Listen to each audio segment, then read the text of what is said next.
कर को भेरो कांद मूं निमाणी जे निजुरे पिरी तुझे पांद ढोला ढकी आया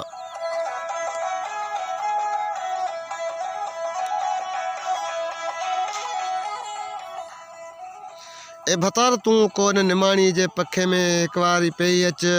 सुपरी तुझे पलांदई मुखे पर्दो ॾेई ढकियो आहे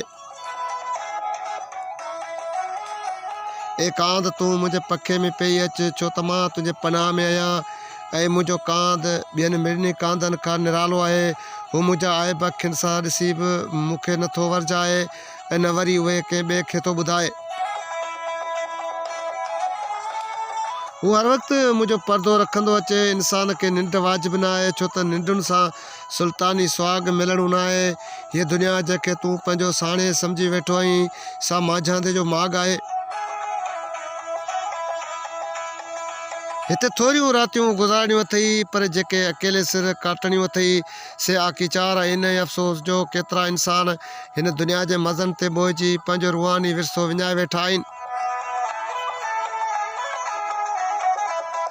हो फीण ॾिसी भुलिया आहिनि खीर जो साव नथा वठनि कूड़ पुठियां जनम विञाए सच ॾांहुं निहारीनि बि नथा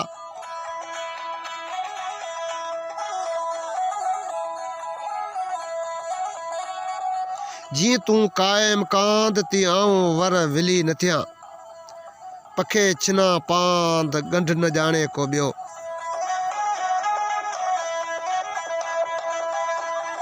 ए भतार जे तूं मूं वटि मौजूदु आहीं त मां कॾहिं बि सुञी न रहंदसि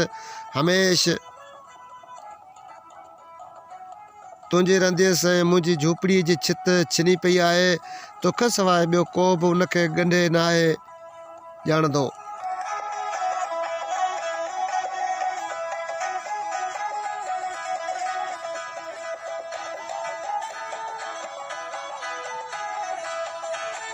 ऐं ॿियनि केतिरनि खे भतार आहिनि पर मुंहिंजो भतार धणी सरापा सब्र आहे जे हू मुंहिंजा ॾोह पंहिंजनि अखियुनि सां ॾिसे त बि पाण मुरादूं मूंखे पर्दो ॾेई ढकियो वठे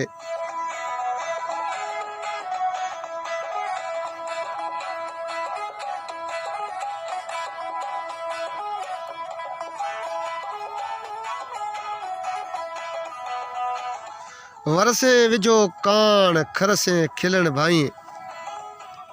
भूरी मुद अॼाण कण छॾियो तो मेड़ी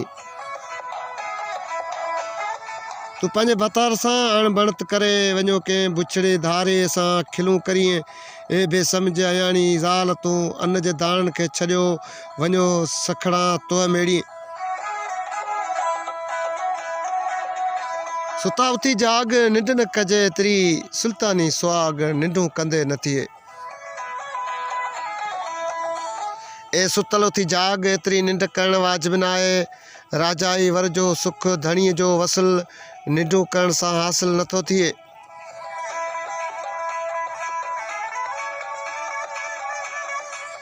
की सुम की जाग निंड न कजे एतिरी इहो मांझांदे जो माॻ जो तो साणे भायो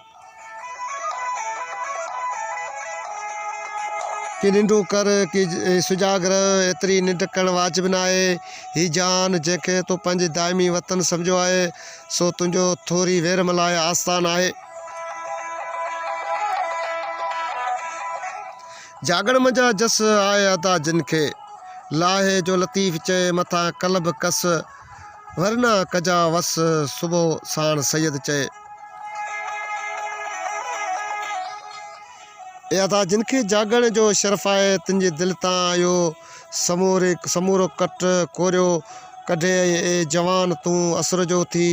की सायो कज ऐं रब खे रिझाइण जो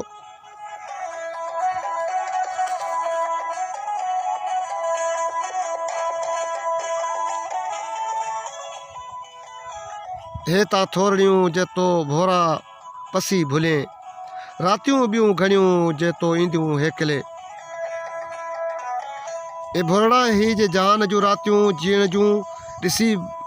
भुलियो आहीं से थोरियूं आहिनि